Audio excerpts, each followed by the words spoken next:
하루가 다르게 올라가는 서민 물가, 특히 유가 상승으로 인한 피해가 심각합니다. 큰 더위가 예상되는 올해 여름, 시름을 앓고 있는 건 바로 농가인데요. 기름, 가스비 상승으로 난방비 폭탄에 이어 올여름 냉방비 폭탄이 우려되기 때문입니다. 이를 해결하기 위해 정부에선 신재생 에너지를 활용한 냉난방기 도입을 적극적으로 추진하는 상황이죠. 낮에는 태양열을 모아두고 그 에너지를 밤이나 새벽에 사용하는 공기열 보일러가 등장해 냉난방비 부담을 덜어주고 있다고 하는데요.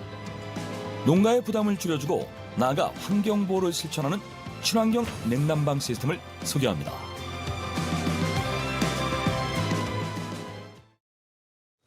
네, 오늘은 농가에 적용할 수 있는 신재생 에너지 냉난방 시스템에 대해서 김천호 대표와 함께 이야기 나눠보겠습니다. 안녕하세요. 안녕하세요. 예, 반갑습니다. 네. 지난달에도 이 전기요금 추가 인상안이 발표가 됐죠. 올여름 또 유독 더운 날씨가 예상이 된다던데 겨울철 난방비에 이어서 올여름 이 냉방기 폭탄에 대한 우려가 상당할 것 같습니다. 네, 맞습니다. 지난달 16일 농사용 전기가 킬로와트당 2.7원이 인상되었습니다. 지난해 2분기 대비 55%나 상승한 건데요. 올여름 슈퍼 엘니뇨 현상으로 엄청난 무더위가 예고되고 있죠. 농가의 에너지 부담을 줄이기 위해 정부에서는 냉난방비 지원을 위한 에너지 효율화 사업을 지원하고 있습니다. 인상안 모두가 충족되지 않는 것이 현실입니다. 1년 만에 55%면 정말 숫자적으로 많이 인상이 된 게 확 체감이 닿네요. 네. 그 스마트팜을 운영하는 농가의 경우에는 좀 더 심각한 상황이겠어요. 네, 중소형 스마트팜의 대부분 기름과 전기 보일러를 사용합니다. 작물을 키우기 위해 냉난방 기기 사용이 필수인데요. 작물의 적정 온도를 맞추다 보면 난방 비용이 천정부지로 올라가 최저의 생육 온도로 난방을 하여도 난방비가 부담되는 추세입니다. 예, 지난 겨울부터 또 전기가스 요금이 여러 차례 인상이 됐잖아요. 더욱 부담이 커지는 상황일 것 같은데요. 네, 맞습니다. 실제로 통계청 발표에 2022년 농가 가구 구입 가격 지수에 따르면 전기, 가스, 요금 등 나타내는 영농 난방비가 지난해 전년 대비 66.9% 오른 것으로 나타났는데요. 예. 이 비료비 다음으로 높은 상승폭을 기록되기도 했습니다. 네네. 그래서 최근에 이 신재생 에너지를 활용한 이 냉난방기기 설치한 농가가 많이 증가하는 추세겠어요. 네, 태양광 같은 이제 신재생 에너지를 설치하는 곳은 정부의 보조금도 받을 수 있고 최근엔 좀 더 적극적으로 바뀌고 있는 추세입니다. 예를 들면 태양광 발전으로 전기 에너지를 생산하여 네. 고효율, 고온수, 공기열 보일러를 사용하는 건데요. 낮에는 1차 축열조에 80도의 고온을 저장을 했다가 낮에 열이동을 시켜 2차 예. 축열조에 이용하여 난방에 필요한 적정 온도를 유지하는 시스템입니다. 네. 여름에는 좀 차갑게 이용을 할 수 있는 그런 시스템인가요? 네, 반대로 여름에는 차가운 물을 저장을 하고 열교환기를 통해 냉방이 가능한 시스템을 공기열 냉난방 시스템이라고 합니다. 예, 태양광을 조금 더 효율적으로 이용할 수 있는 방법이 아닐까 싶은데 비용도 많이 줄일 수 있을 것 같고요. 이 기술로 좀 더 효율적인 방법을 또 직접 개발하셨다고 들었어요. 네, 저는 젊은 시절에 보일러 수리공을 일을 했고 예. 이후에는 느타리 버섯 재배를 했습니다. 네. 버섯이라는 작물이 온도, 습도, 환기에 상당히 민감한데요. 보일러를 사용하다 보니 냉난방비가 꽤 많이 나오더라고요.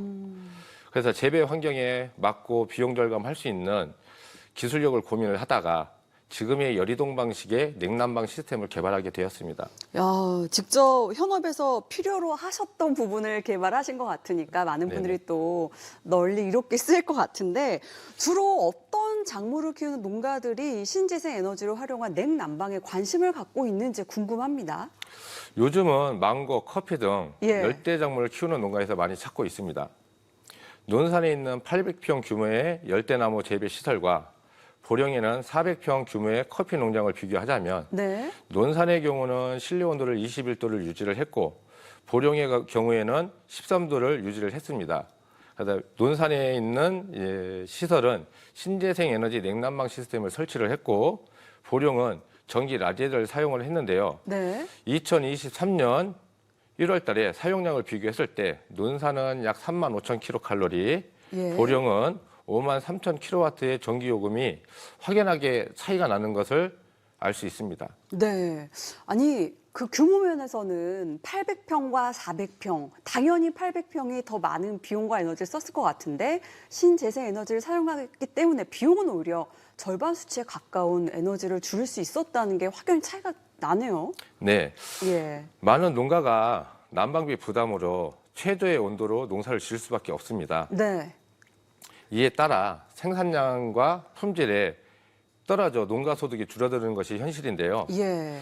이것이 계속 반복이 되다 보니 농가들한테 불이익이 좀 가겠죠. 네네. 그다음에 이렇게 신재생 에너지로 비용을 줄일 수 있다면 농가 소득 향상과 농수산물 가격 안정에도 크게 도움이 될 것 같습니다. 그렇네요. 뭐 아까 뭐 버섯 재배도 직접 하셨다고 하지만 실은 뭐 망고, 뭐 딸기 같은 이런 열대 작물들은 요즘에 사시사철 인기가 있는 농작물이잖아요. 네. 냉난방 비용에 더욱 더 예민할 수밖에 없는 부분일 것 같은데 이 일부 지자체에서는 이 공결 보일러 설치를 위해서 지원 사업을 또 펼치고 있다고요? 예.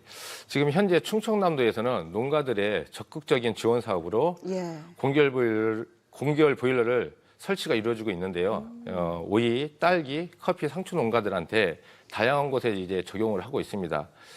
그리고 이제 기술력을 인정받아서 특허증도 여러 가지를 획득하고 있고 에너지 수입 국가로서 자체적으로 전기를 생산을 하고 탄소 중립 실천을 할 수 있다는 큰 장점이 있습니다. 예. 더불어 이제 농가 소득 향상에 기여도 있습니다. 상장 많이 받으셨네요. 이 고유가 고물가 시대에 꼭 필요한 기술력이 아닐까라는 생각이 드는데 기술력 개발만큼 또 중요한 게 있다고요? 현재 제일 시급한 것이 예. 기술자 양성입니다. 기술력은 입증되었으나 시공할 수 있는 기술자가 부족한 현실인데요. 시공 및 시설 유지 보수에 대한 기술자 양성으로 일자리 창출하는 게 목표입니다.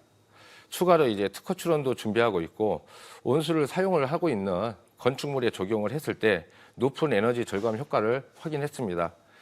앞으로도 지속적인 이제 필드 테스트를 통해서 각 시설에 맞는 매뉴얼을 만들고 확산을 위해 노력하겠습니다. 예, 꼭 필요한 에너지 기술이 아닐까라는 생각이 들었습니다. 자, 지금까지 신재생 에너지를 활용한 이 친환경 냉난방기기에 대해서 김천호 대표님과 함께 이야기 나눠봤습니다. 고맙습니다. 감사합니다.